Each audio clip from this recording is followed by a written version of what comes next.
Selamat pagi teman-teman semua.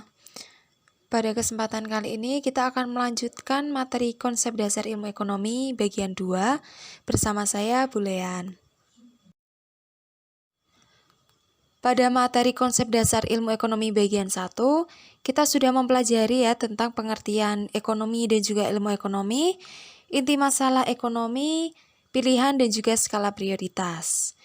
Nah, untuk menentukan pilihan, ada cara yang dapat kita gunakan untuk menetapkan alternatif yang paling menguntungkan, yaitu dengan mempertimbangkan biaya peluang atau opportunity cost. Nah, biaya peluang itu apa? Yaitu segala sesuatu yang dikorbankan untuk mendapatkan sesuatu. Jadi, ketika kita akan melakukan pilihan atau membuat keputusan atau memilih suatu tindakan, maka kita tidak hanya memilih teman-teman, jadi harus mempertimbangkan biaya peluang, karena setiap pilihan itu pasti akan ada yang harus dikorbankan. Lalu pengertian biaya peluang menurut ahli, yang pertama ada N. Gregory Mankiw, yang mengatakan bahwa biaya peluang adalah segala sesuatu yang harus Anda korbankan untuk memperoleh sesuatu. Kemudian Paul A. Samuelson, ini mengatakan biaya peluang adalah nilai barang atau jasa yang paling berharga yang hilang. Nah, yang hilang di sini kan berarti sama saja dengan sesuatu nilai barang atau jasa yang dikorbankan ya. Nah, jadi keputusan itu mengandung biaya peluang karena memilih satu hal dalam dunia kelangkaan berarti menyerahkan sesuatu yang lain.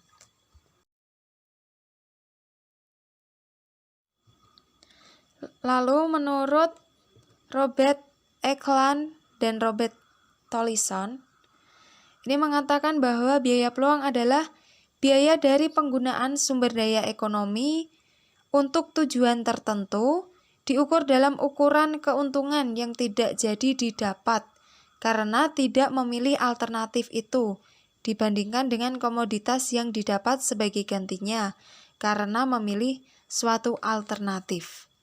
Ya, jadi singkatnya biaya dari penggunaan sumber daya ekonomi, nah diukurnya dari keuntungan yang tidak jadi didapat. Jadi keuntungan yang kita korbankan karena kita memilih alternatif yang lain. Contoh dari biaya peluang, ini biaya Andi liburan ke pantai ya, ada sewa mobil, bekal, fasilitas foto. Nah, jika tidak liburan, ada tawaran melatih piano dengan upah 250.000. Berapa biaya peluang Andi liburan ke pantai?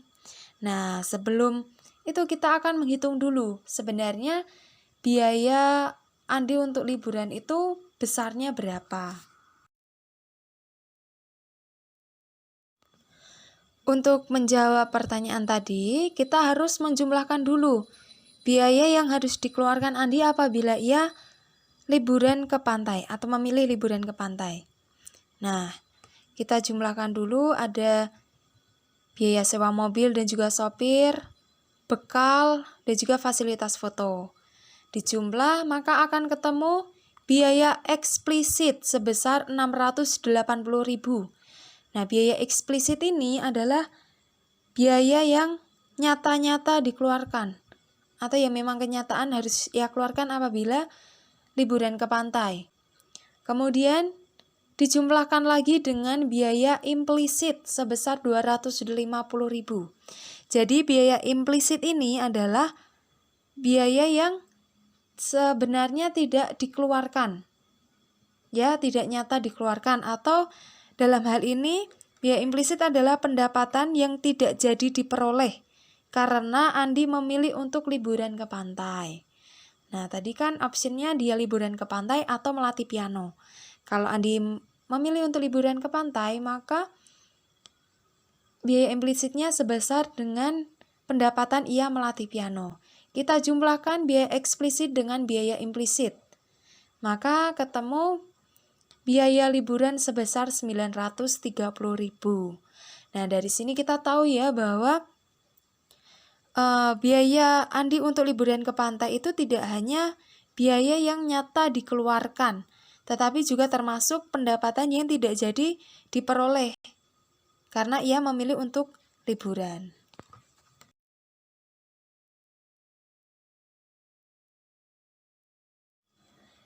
Berdasarkan perhitungan tadi, maka berapa biaya peluang Andi untuk liburan ke pantai?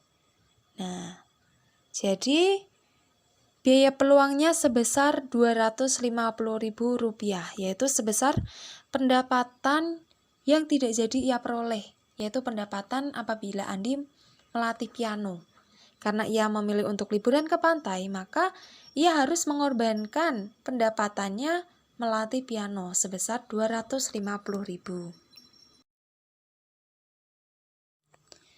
Untuk menghitung biaya peluang, kita juga dapat memanfaatkan kurva batas kemungkinan produksi, yaitu representasi grafik yang menunjukkan kombinasi dua komoditas atau barang atau jasa yang diproduksi dengan sumber daya yang sama atau tetap. Ya, di sini dua barang atau jasa dengan sumber daya yang sama. Nah, kita gambar dulu garis vertikal dan horizontal, kemudian kita isikan angka, skalanya harus sama ya. Nah, di sini di sentra industri fashion ya, memproduksi sepatu dan juga pakaian. Nah, pertama, apabila seluruh sumber daya ekonomi di sentra industri ini digunakan untuk memproduksi pakaian, maka akan diperoleh sebanyak 1.200 pakaian. Nah, kemudian apabila semua sumber daya ekonomi digunakan untuk memproduksi sepatu, maka akan diperoleh 30 pasang sepatu. Yang pertama, apabila sumber daya ekonomi semuanya digunakan untuk produksi pakaian, maka diperoleh 1.200 potong pakaian. Nah, namun apabila semua sumber daya ekonomi digunakan untuk produksi sepatu, maka diperoleh 300 pasang sepatu. Sampai sini paham ya? Nah, kemudian pada titik A ini diproduksi dua jenis barang, yaitu sepatu dan juga pakaian. Nah, maka produksi pakaian akan diperoleh sebanyak 600 potong. Kemudian untuk produksi sepatu diperoleh 200 pasang. Nah, selanjutnya pada titik B, produksi pakaian bertambah dari 600 menjadi 1.000, sedangkan produksi sepatu berkurang dari 200 menjadi 100 pasang. Nah, dilihat dari ini, dari titik A ke titik B, diketahui bahwa produksi pakaian bertambah 400 potong ya, bertambah 400 dari 600 menjadi 1.000. Nah, kan berarti bertambah 400 potong. Kemudian produksi sepatu dari titik A menjadi titik B justru menjadi berkurang. Berkurangnya adalah 100 sepatu. Ya, 200 kurangi 100, jadinya 100 pasang sepatu. Nah, dari pergeseran grafik batas kemungkinan produksi dari titik A ke titik B, nah ini kan mengakibatkan pakaian bertambah 400 potong, sepatu berkurang 100 pasang. Maka dapat disimpulkan bahwa biaya peluang 400 potong pakaian sama dengan 100 pasang sepatu. Jadi ketika melakukan pilihan untuk menambah produksi pakaian sebanyak 400, maka biaya peluang atau biaya yang harus dikorbankan yaitu sebanyak 100 pasang sepatu.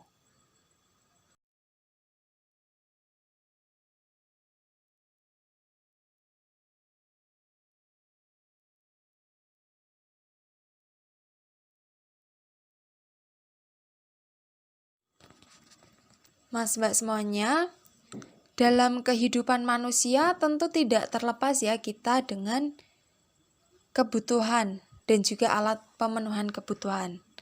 Nah, bahkan sejak kita lahir itu manusia sudah banyak kebutuhannya ya dan makin beragam ketika sudah dewasa.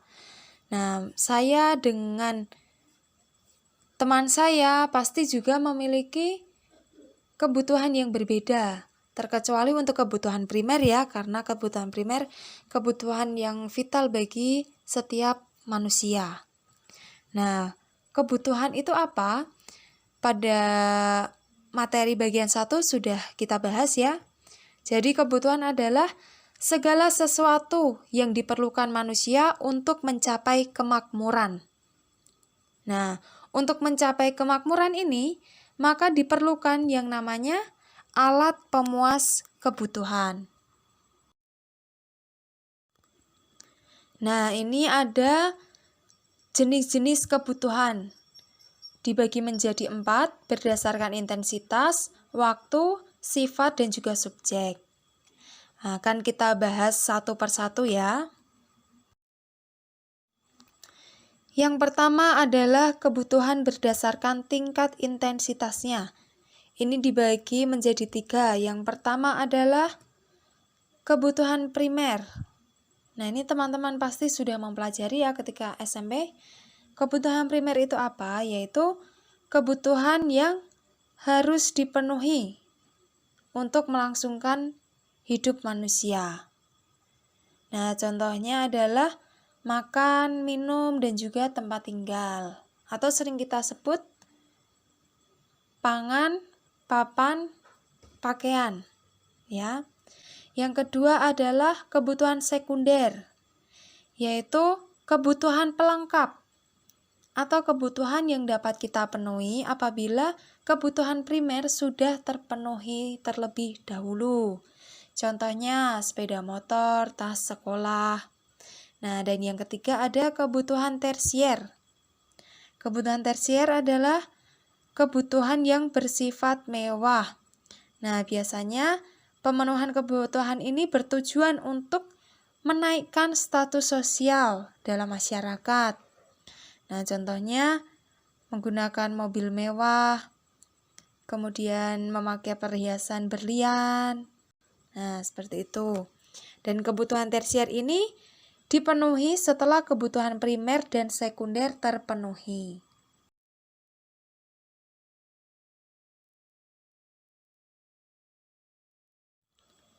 Yang kedua, kebutuhan berdasarkan waktu pemenuhannya. Yang pertama adalah kebutuhan sekarang, yaitu kebutuhan yang pemenuhannya tidak dapat ditunda, harus dipenuhi saat ini juga.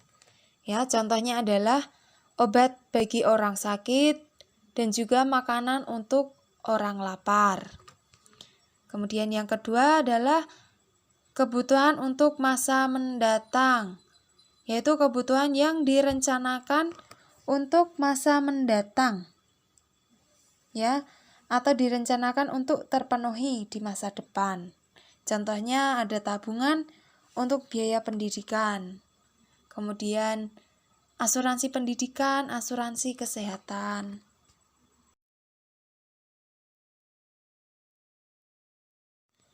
Yang ketiga berdasarkan sifat pemenuhannya.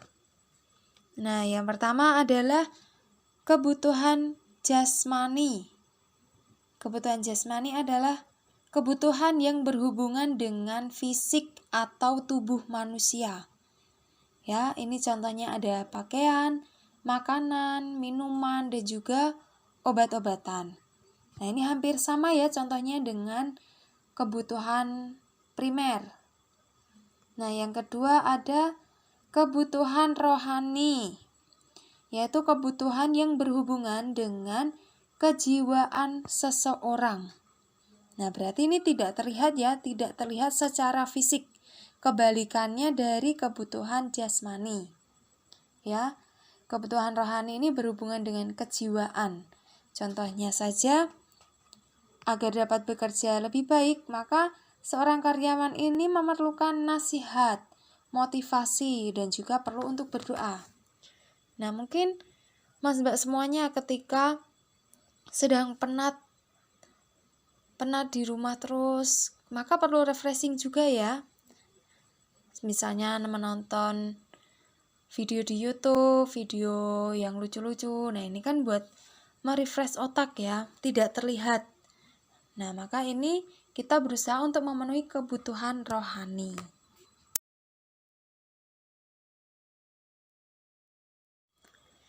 Yang terakhir atau keempat, yaitu kebutuhan berdasarkan subjek yang membutuhkan. Ini dibagi menjadi dua. Yang pertama adalah kebutuhan individu, yaitu kebutuhan yang berhubungan dengan berbagai individu yang berbeda. Jadi masing-masing individu punya kebutuhan kebutuhan sendiri-sendiri ya. Nah, di sini contohnya ada siswa dan juga petani. Siswa membutuhkan buku LKS, seragam sekolah, sedangkan petani membutuhkan cangkul, traktor, dan juga benih atau bibit tanaman ya. Kemudian yang kedua adalah kebutuhan umum, yaitu kebutuhan yang berhubungan dengan masyarakat atau kebutuhan sosial. Berarti ini umum ya. Contohnya saja jalan raya dan juga fasilitas lainnya, fasilitas umum lainnya. Ada taman kota juga.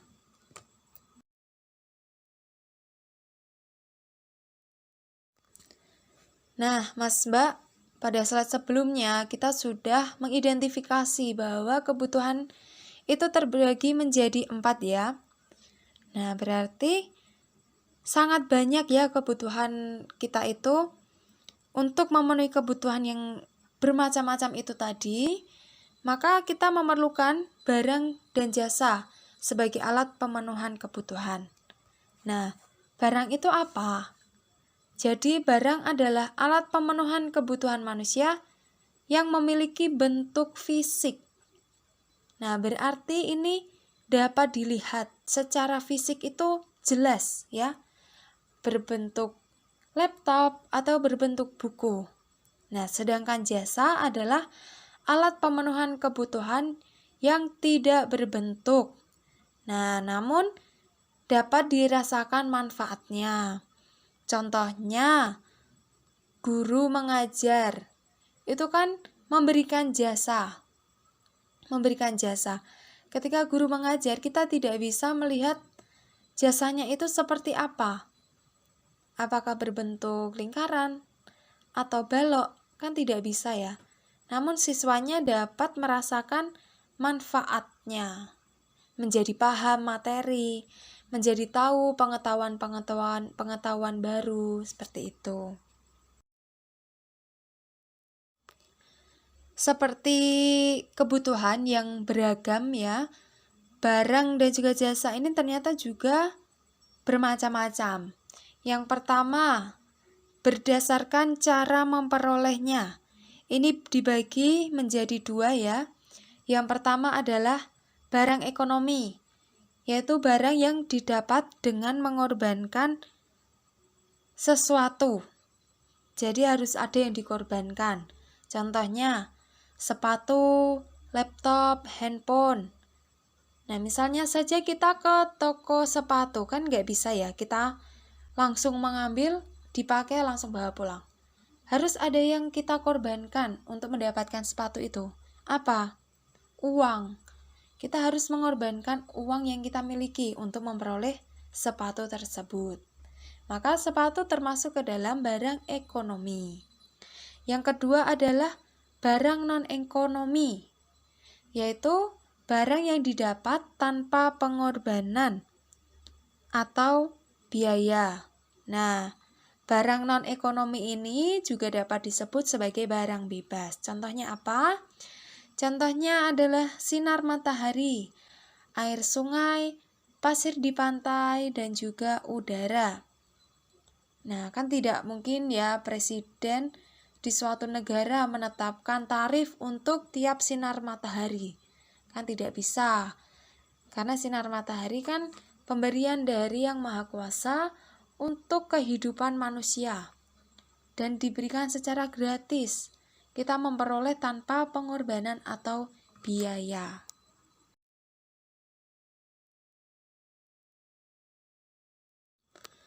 Selanjutnya, jenis barang berdasarkan kepentingan. Ini dibagi menjadi 4. Yang pertama adalah barang inferior, yaitu barang yang pemakaiannya akan berkurang jika pendapatan bertambah. Namun, pemakaiannya akan bertambah jika pendapatannya berkurang. Nah, berarti barang inferior ini antara pemakaian dan juga pendapatan ini hubungannya negatif, ya, atau berbanding terbalik. Jadi kita menambah konsumsi barang apabila pendapatan kita berkurang. Nah, tapi kita mengurangi konsumsi barang apabila pendapatan kita bertambah. Contohnya saja sandal jepit, barang KW, terus barang-barang bekas. Pasti ketika pendapatan kita meningkat, kita akan mengurangi mengkonsumsi atau membeli barang-barang bekas ya. Pasti kita akan memilih untuk membeli barang yang baru. Kemudian ada barang esensial. Nah, barang esensial ini adalah barang yang sangat diperlukan untuk memenuhi kebutuhan dan permintaannya tidak signifikan dipengaruhi oleh tingkat pendapatan. Jadi, apabila pendapatan turun, ya barang tersebut tetap harus dipenuhi karena esensial, sangat diperlukan. Contohnya adalah beras, minyak, gula, dan juga bensin. Nah, kita tahu ya meskipun pendapatan kita pasti akan tetap membeli beras, tetap membeli minyak, dan juga barang-barang lain yang tentunya sangat kita perlukan untuk memenuhi kebutuhan sehari-hari. Yang ketiga ada barang normal. Nah, barang normal itu apa? Yaitu barang yang permintaannya bertambah apabila pendapatan bertambah dan permintaan berkurang apabila pendapatannya berkurang. Nah, berarti hubungan antara permintaan dan pendapatan di sini adalah positif, ya. Untuk barang normal, hubungan permintaan dan pendapatan positif. Contohnya, baju, buku, dan juga komputer. Ketika kita pendapatannya naik, nah pasti kita sudah merencanakan akan membeli barang ini. Contohnya baju. Ya, maka ketika pendapatan kita bertambah, kita akan menambah koleksi baju kita dan juga buku. Yang terakhir ada barang mewah. Barang mewah yaitu barang yang berharga mahal dan dapat menaikkan status sosial penggunanya. Contohnya perhiasan berlian, mobil mewah, dan juga jet pribadi.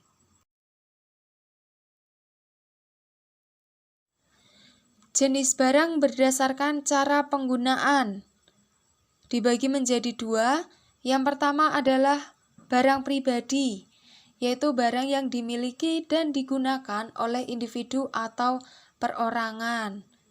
Contohnya sepatu, rumah, dan juga tabungan.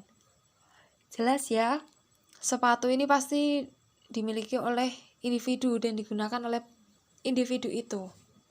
Kemudian barang kelompok, yaitu barang yang digunakan untuk kepentingan orang banyak. Nah, contohnya ada taman, jembatan, jalan raya, dan juga sekolah.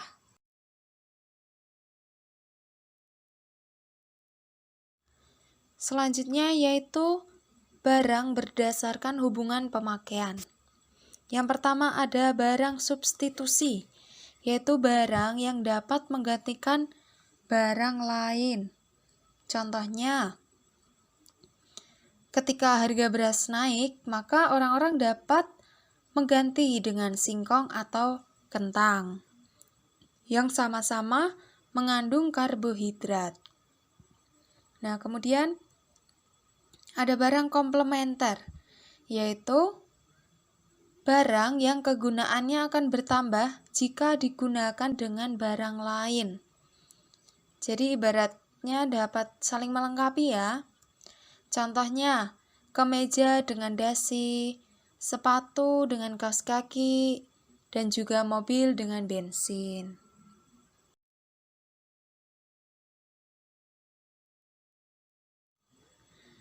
Kemudian jenis barang berdasarkan cara pengerjaan atau proses pengolahan. Yang pertama adalah barang mentah, yaitu barang yang belum mengalami pengolahan, berarti masih bentuk aslinya ya. Contohnya, padi, kelapa, singkong. Jelas ya, barang-barang tersebut masih mentah. Lalu yang kedua ada barang setengah jadi, yaitu barang yang telah melalui proses tahap tertentu, namun belum siap untuk dipakai. Contohnya ada benang, tepung beras. Nah, ini kan masih setengah jadi ya, belum bisa kita konsumsi. Nah, yang terakhir adalah barang jadi, yaitu barang yang telah diproses dan siap digunakan. Berarti sudah pada tahap akhir pemrosesan. Sudah siap untuk digunakan. Contohnya apa? Sepatu, tas, kemeja, komputer, nasi, terus getuk. Nah, itu kan udah jadi makanan. Udah jadi barang yang sudah dapat digunakan, siap untuk digunakan.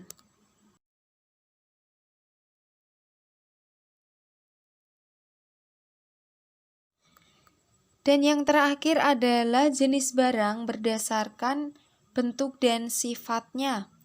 Ini dibagi menjadi dua. Yang pertama adalah barang tetap. Jelas ya, barang tetap berarti sifatnya ya tetap dan tahan lama. Contohnya gedung, mesin, dan juga tanah. Lalu yang kedua ada barang bergerak, yaitu barang yang bersifat tidak tetap. Berarti kebalikannya barang tetap ya. Masa pakainya itu pendek. Contohnya buah, sayur, beras, dan juga bahan bakar. Kan tidak mungkin ya kita menyimpan buah atau sayuran itu bertahun-tahun, karena termasuk barang bergerak. Masa pakainya pendek, ya mudah membusuk. Maka buah, sayur, beras, bahan bakar termasuk barang bergerak.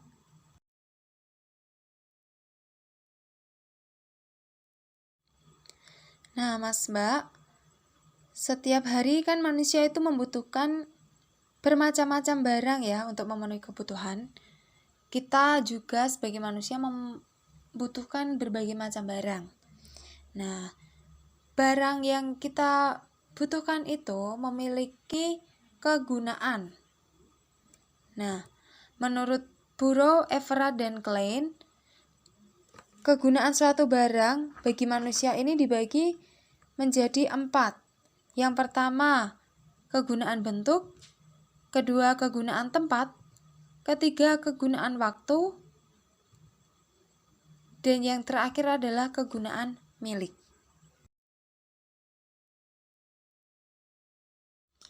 Kita mulai kegunaan suatu barang dari kegunaan bentuk atau form utility, yaitu kegunaan muncul setelah barang diubah bentuknya.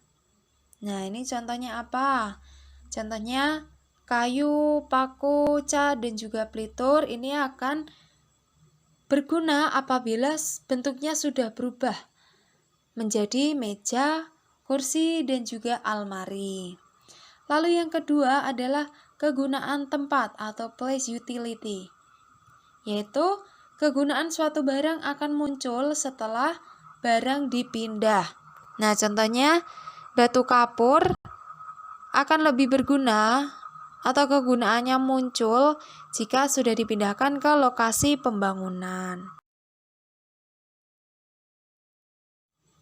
Yang ketiga adalah kegunaan waktu atau time utility, yaitu kegunaan barang muncul setelah barang digunakan tepat pada waktunya. Contohnya, ketika hujan apa yang kita pakai? Nah, yaitu payung atau mantel. Kemudian tabungan pendidikan akan lebih berguna ketika nanti kita atau mungkin anak kita sekolah, ya. Nah, kemudian payung atau mantel. Kalau pas panas kita pakai mantel. Nah, kan ini aneh ya.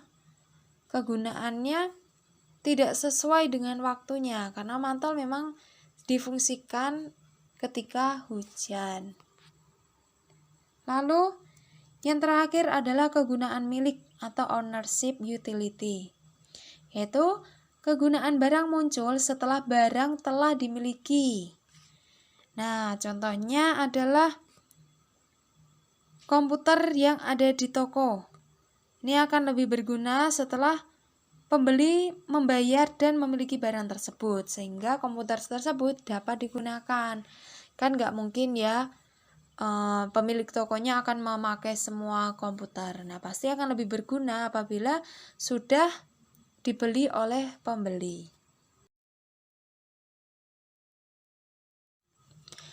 Mas Mbak semuanya, usaha-usaha manusia untuk memenuhi kebutuhannya yang beragam dengan sumber daya yang terbatas tidak terlepas dari prinsip ekonomi, ya. Prinsip ekonomi itu apa? Nah, menurut Menkyu, prinsip ekonomi itu adalah dasar berpikir yang digunakan manusia untuk memaksimumkan suatu tujuan melalui pengorbanan tertentu atau mencapai tujuan tertentu dengan pengorbanan sekecil mungkin. Nah, jadi dengan prinsip ekonomi ini, tindakan konsumen dalam melakukan kegiatan ekonomi akan menjadi lebih terarah, rasional, dan juga cermat. Nah, dengan kata lain, dengan menerapkan prinsip ekonomi, maka sebagai konsumen, kita menjadi lebih disiplin, kritis, dan juga analisis dalam mengatasi permasalahan ekonomi.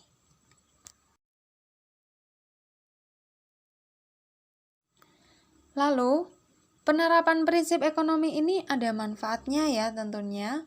Yang pertama adalah hasil yang diperoleh semaksimal mungkin. Karena kita sudah tahu prinsipnya ya, kita mengeluarkan pengorbanan tertentu untuk memperoleh hasil tertentu. Nah, kita dapat memaksimalkan hasil yang akan kita peroleh.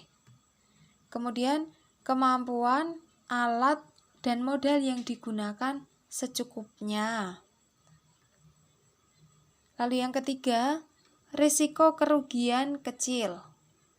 Dan yang terakhir, pemborosan dapat dihindari.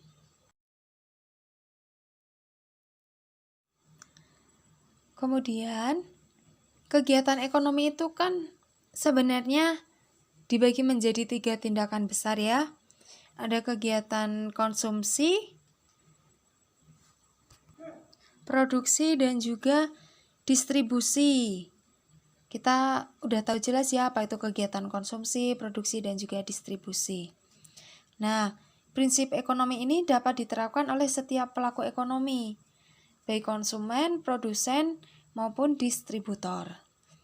Nah, sebagai konsumen, tentu dalam melakukan kegiatan ekonomi akan menjadi lebih terarah, rasional, dan cermat apabila kita berpegang pada prinsip ekonomi. Nah, kemudian hal yang perlu diperhatikan konsumen itu apa saja? Yang pertama adalah menentukan skala prioritas dalam kurun waktu tertentu, yaitu kita mempertimbangkan jumlah uang yang dimiliki. Lalu yang kedua, memilih barang dan jasa dengan kualitas terbaik namun harga yang terjangkau atau murah. Yang terakhir, ketiga adalah berusaha memperoleh barang atau jasa dengan harga yang murah. Prinsip ekonomi juga berlaku untuk kegiatan produksi. Nah, dengan berpegang pada prinsip ekonomi, maka tindakan produsen dalam melakukan kegiatan produksi akan menjadi lebih rasional dan juga tepat. Nah, dengan berpegang pada prinsip ekonomi, maka produsen mampu menghasilkan barang dan jasa dalam jumlah dan mutu tertentu dengan pengorbanan sekecil-kecilnya. Nah, prinsip ini dapat dilaksanakan dengan mempertimbangkan waktu, modal atau biaya, besarnya permintaan, dan juga harga jual. Bagi distributor, prinsip ekonomi ini juga menjadi dasar berpikir untuk menyampaikan barang atau jasa kepada konsumen dalam jumlah, mutu, dan waktu yang tepat dengan biaya atau pengorbanan tertentu. Selanjutnya yaitu motif ekonomi. Apa sih motif ekonomi itu? Yaitu dorongan yang berasal dari dalam diri yang membuat orang melakukan kegiatan ekonomi. Jelas ya? Dorongan, motif. Kita termotivasi untuk melakukan sesuatu, berarti kan kita terdorong untuk melakukan sesuatu. Karena di sini konteksnya ekonomi, maka motif ekonomi yaitu dorongan untuk melakukan kegiatan ekonomi. Lalu motif ekonomi itu dibagi menjadi 3 bagian. Yang pertama adalah motif kegiatan produksi. Nah, faktor pendorong terbanyak seseorang melakukan kegiatan produksi adalah karena motif ekonomi. Contohnya saja, orang bekerja di suatu perusahaan, agar mendapatkan gaji setiap bulannya. Namun ada pula karena motif non-ekonomi, yaitu berupa imbalan non-materi. Contohnya, seorang pekerja sosial yang bekerja untuk sebuah panti asuhan. Berarti ia melakukan kegiatan produksi karena keinginan membantu orang lain atau mendapatkan penghargaan. Yang kedua adalah motif kegiatan konsumsi. Nah, konsumen itu mengonsumsi berbagai macam barang dan jasa untuk memperoleh kepuasan yang sebesar-besarnya. Nah, itu tadi karena motif ekonomi ya. Ada pula motif non-ekonomi. Konsumen mengonsumsi barang dan jasa karena ia ingin bertahan hidup, ya, agar bisa diterima dalam lingkungan masyarakat dan juga agar dapat menaikkan status sosial di mata masyarakat. Lalu yang ketiga adalah motif kegiatan distribusi. Nah, motif distributor menyampaikan barang dan jasa dari produsen ke konsumen adalah untuk memperoleh laba yang sebesar-besarnya. Namun tidak semua distributor seperti itu ya. Ada pula distributor yang melakukan kegiatan distribusi tidak semua karena laba. Contohnya saja koperasi petani beras. Nah, koperasi ini membeli pupuk dari perusahaan pupuk dan menjual ke anggota koperasi dengan harga yang lebih murah atau mungkin bahkan bisa dicicil.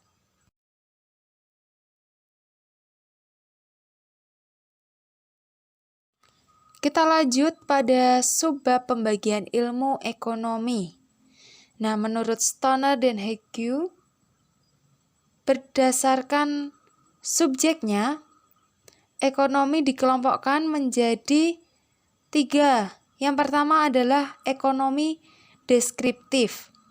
yaitu mengumpulkan informasi-informasi faktual terkait permasalahan ekonomi.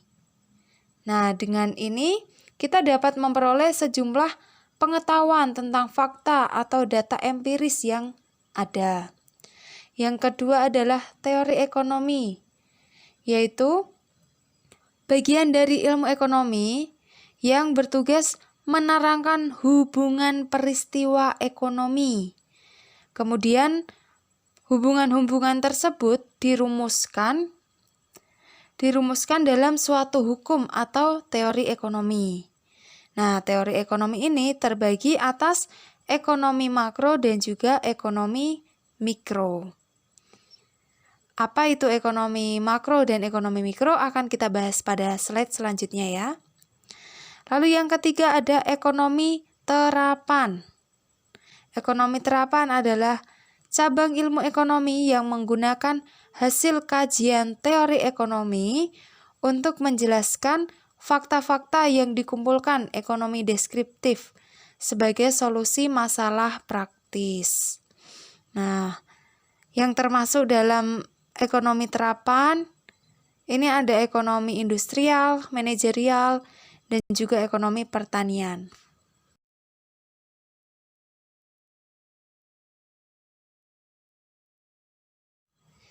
Pada slide sebelumnya sudah disebutkan ya bahwa teori ekonomi itu dibagi menjadi dua. Yang pertama ada ekonomi makro, yaitu bagian dari ilmu ekonomi yang mempelajari mekanisme kerja perekonomian secara keseluruhan.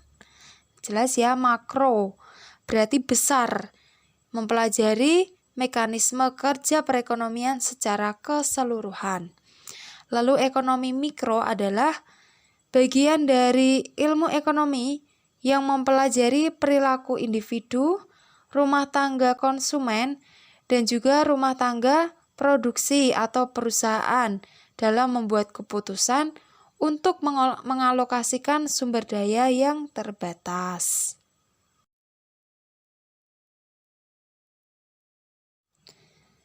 Lalu yang digunakan dalam ekonomi terapan itu apa saja? Yang pertama ada teori ekonomi, pengukuran dan juga metode analisis statistik dan ekonometrika. Ekonometrika itu apa? Yaitu seperangkat metode statistika yang memungkinkan ekonom menguji hipotesis dengan menggunakan data dari lapangan. Nah, jadi mungkin siapa tahu teman-teman ini ada yang nanti melanjutkan kuliah jurusan ekonomi atau pendidikan ekonomi, maka kalian juga akan mendapatkan mata kuliah ekonometrika. Kalau di tempat saya ini pilihan ya, jadi tidak wajib. Nah, jadi nanti kalian seperti melakukan penelitian tapi dengan data sekunder. Ya. Jadi menguji hipotesis menggunakan data dari lapangan, entah dari BPS atau dari sumber yang lain.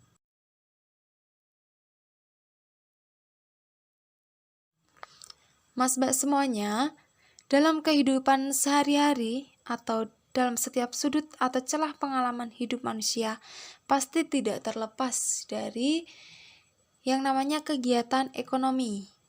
Hal ini menunjukkan bahwa ruang lingkup ekonomi ini sangat luas ya. Maka dari itu, para ekonom atau para ahli dalam bidang ekonomi, salah satunya ada Nopirin, ini membagi cabang ilmu ekonomi menjadi 8. Yang pertama adalah ilmu ekonomi moneter, yaitu cabang ilmu ekonomi yang membahas tentang uang, perbankan, dan juga lembaga keuangan lainnya. Nah, kemudian aspek yang dibahas baik langsung maupun tidak langsung ada inflasi, jumlah uang beredar, dan juga suku bunga. Yang kedua adalah ilmu ekonomi publik. Nah, dalam cabang ilmu ekonomi ini yang dibahas adalah kebijakan pemerintah dalam perekonomian. Hal yang dibahas yaitu APBN, APBD, utang negara, pajak, dan juga retribusi. Lalu yang ketiga ada ilmu ekonomi industri. yaitu cabang ilmu ekonomi yang fokus pembahasannya pada interaksi berbagai perusahaan dalam suatu industri. Nah, interaksi itu seperti apa? Interaksinya dapat berupa persaingan usaha, kinerja perusahaan, dan juga kartel. Nah, ilmu ekonomi industri ini termasuk ke dalam lingkup ekonomi mikro. Lalu ada ilmu ekonomi internasional. Yang keempat ya, ilmu ekonomi internasional, yaitu cabang ilmu ekonomi yang membahas tentang kegiatan perekonomian antar bangsa atau antar negara. Nah, kegiatan perekonomian ini dapat berupa perdagangan internasional atau perdagangan antar negara, investasi antar negara, dan juga neraca pembayaran.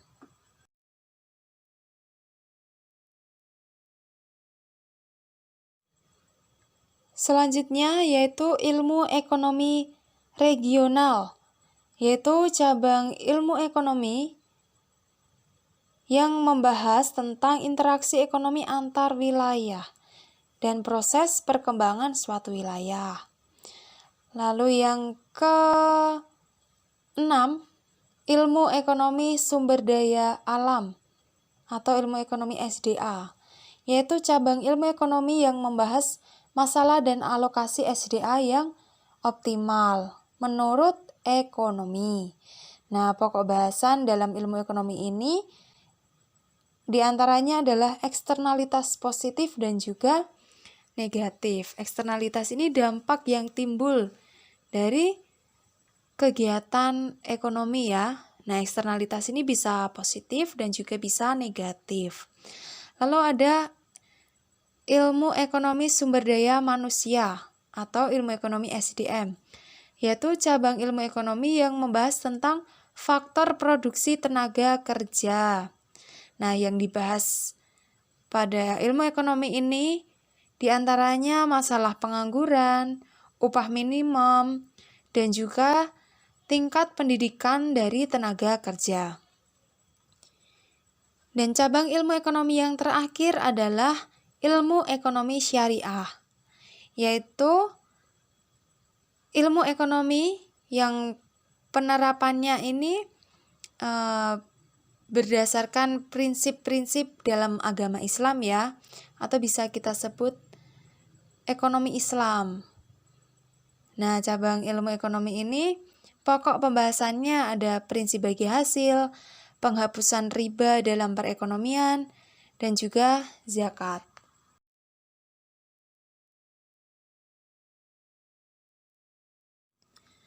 Salah satu cabang ilmu ekonomi yang akan kita bahas yaitu ekonomi syariah.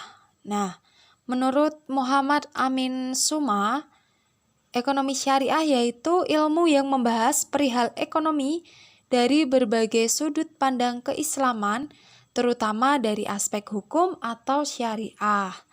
Nah, jadi aturan yang berlaku dalam ekonomi syariah ini adalah refleksi dari ajaran dan nilai-nilai Islam.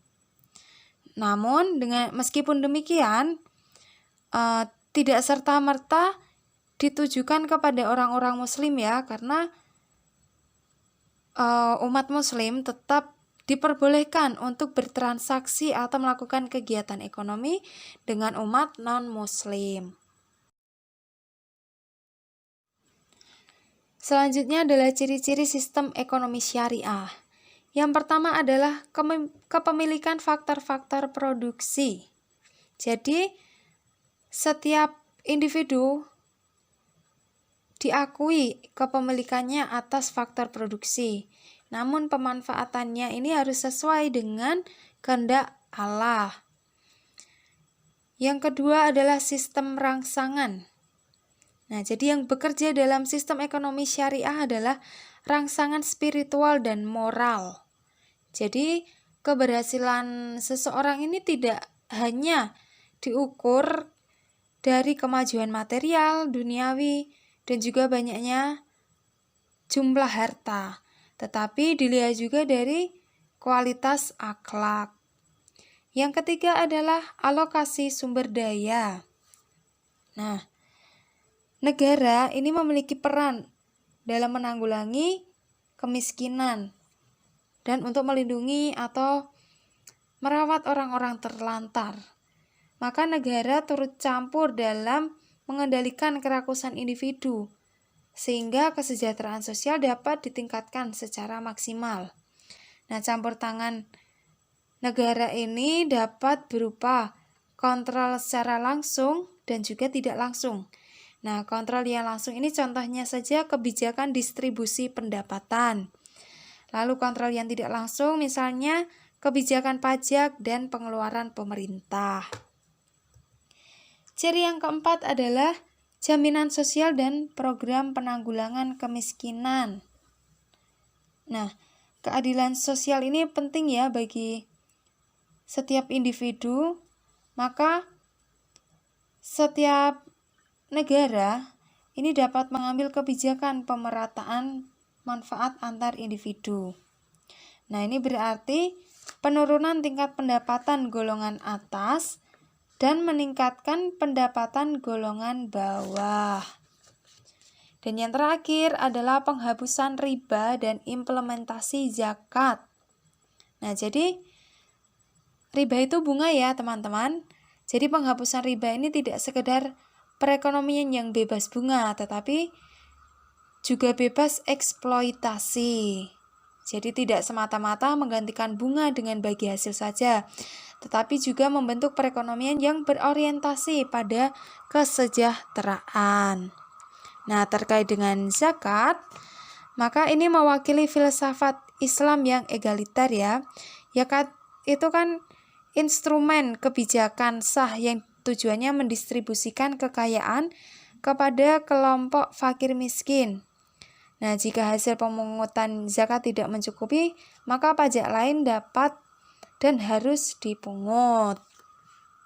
Nah, contohnya ketika Lebaran ya, kalau tidak salah, atau bulan Ramadan itu banyak masyarakat muslim yang memberikan zakat ya. Nah, ini kan berarti bertujuan untuk mendistribusikan apa yang dipunya untuk dibagikan kepada mereka yang membutuhkan.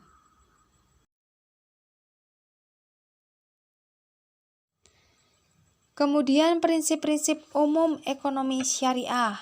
Yang pertama adalah hutan, air, dan udara dengan segala isinya adalah milik Allah dan tidak boleh dimiliki secara individu. Yang kedua, negara adalah wakil Allah di bumi. Nah, negara ini memiliki otoritas untuk mengatur dan mengelola hutan, air, dan juga udara untuk memenuhi kebutuhan hidup masyarakatnya.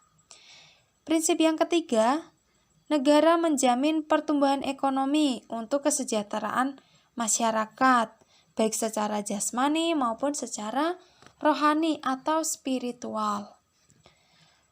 Prinsip yang keempat, negara menjamin kebebasan pasar selama pasar bekerja sesuai dengan ketentuan dari Allah, yaitu keadilan, keseimbangan, dan juga kemanusiaan. Nah, ini negara juga membuat garis tujuan nyata. Contohnya pemenuhan tujuan keyakinan dan kebutuhan-kebutuhan secara temporal, seperti menjaga keberagaman, jiwa, berpendapat, keluarga, dan juga harta.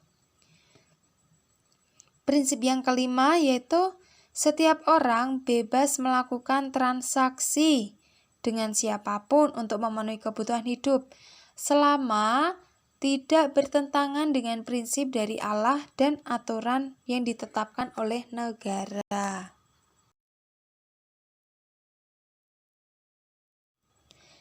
Kemudian dalam ekonomi syariah kita mengenal juga yang namanya perbankan syariah. Berdasarkan Undang-Undang Nomor 21 Tahun 2008, perbankan syariah adalah segala sesuatu yang menyangkut tentang bank syariah dan unit usaha syariah, mencakup kelembagaan, kegiatan usaha, cara dan proses dalam melaksanakan kegiatan usaha. Nah, dalam perbankan syariah ini tidak mengenal sistem bunga ya, baik bunga yang diperoleh dari nasabah yang meminjam uang atau bunga yang dibayarkan ke penyimpanan dana. Yang selanjutnya, fungsi dari bank syariah itu apa saja? Yang pertama adalah menghimpun dana dari masyarakat dalam bentuk titipan dan investasi. Yang kedua, menyalurkan dana kepada pihak yang membutuhkan dalam bentuk jual beli maupun kerjasama usaha. Nah, hal ini untuk menghindari yang namanya riba ya teman-teman, karena prinsip dari ciri-ciri dari ekonomi syariah adalah penghapusan riba ya. Maka fungsi dari bank syariah adalah menyalurkan dana kepada pihak lain yang membutuhkan dalam bentuk jual beli maupun kerjasama usaha. Lalu yang ketiga, bank syariah memberikan pelayanan dalam bentuk jasa perbankan syariah.